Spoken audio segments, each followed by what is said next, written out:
How'd you end up like that anyway? I fell into a vat of electric eels. You're kidding. I fell into a super collider. Gotta be careful where you fall.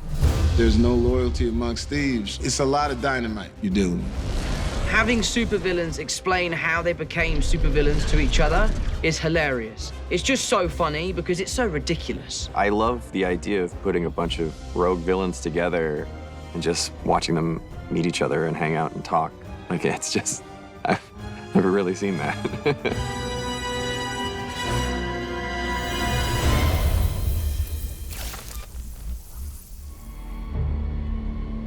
It was just thinking about what would be fun to see, visual combinations that you never thought you would see. Who are these guys? How great would it be to see Alfred Molina again? Get to see Willem Dafoe without the mask. Having Jamie get to come in and make him not blue.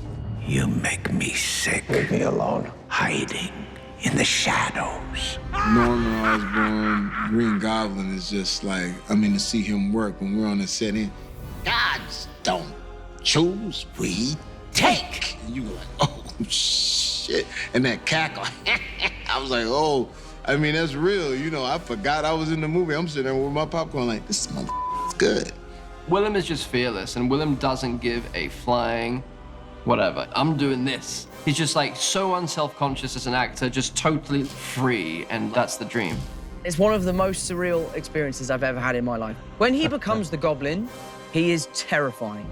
And in the rehearsal, he starts doing the laugh and he's saying all of this different stuff about how much he hates Peter Parker. And we're doing this fight scene. And I just became like a 5-year-old kid again, watching him in the theater.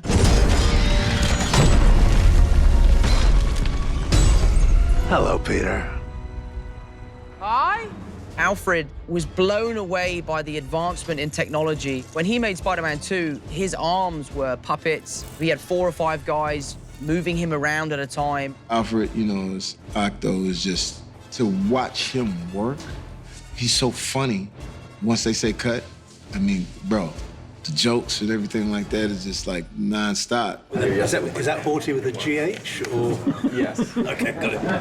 All right, roll it. But when he gets into his bag, and he plays an interesting character to where you feel like he's conflicted. Like he, out of all of us, seems like, yo, I want to maybe live a regular life, go to a club or something. What's up, Peter?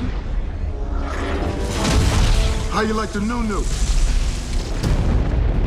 Jamie, he's so inventive, he's so creative. He has the crew laughing constantly. He's a great storyteller, and he's the complete character. The sequence where he thinks that Andrew was going to be black, like, that's all just Jamie improvising. That's not written.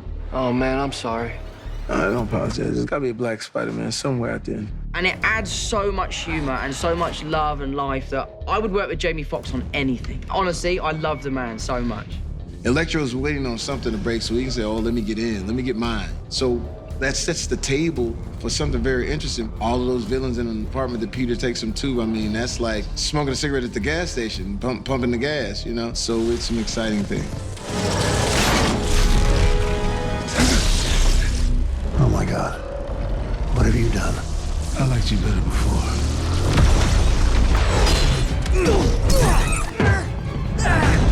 In this film, there's some good old-fashioned fighting.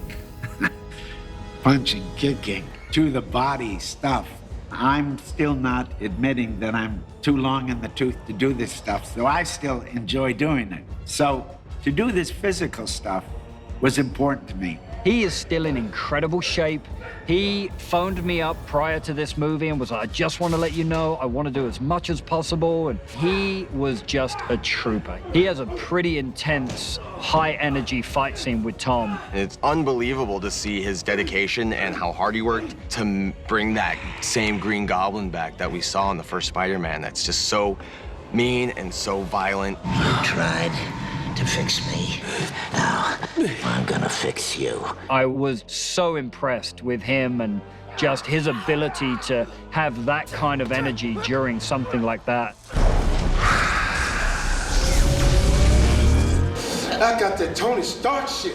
When they showed me the previews of what they were accomplishing, I mean, it's the spectacle, that type of thing. He did absolutely phenomenal stuff. You know, up and around on blue screen. Shooting those is absolutely amazing. When they put you on those strings and fly you around is great.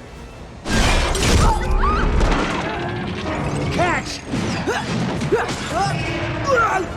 Alfred Molina, because he moves around on the legs so much, we had him in a harness for 90% of the time that he was working with us. I felt so bad for him. Every time he saw one of the stunt guys, he was like, oh no, have I got to get back in the harness again? Once the tentacles are there, there's going to be all this kinetic movement and things are going to be smashing. But if you look at just me, all I'm doing is this. Yeah. I'm like leaning in. It's basically like you're hitting him in the face with your elbow. Yeah. We were doing a huge fight scene with Tom. He's diving off things, he's doing flips, he's doing back somersaults, he's smashing into cars and then doing a roll. And I'm just kind of going, Tom. I really take my hat off to them. And it was a very sad day when it was their last day, for sure.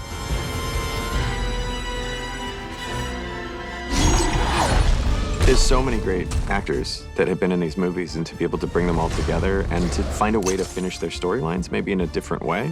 They're all sort of the victims of accidents, of technological mistakes. To use that as an entry point to telling a story about the idea of second chances, and it took a second, but eventually it all clicked.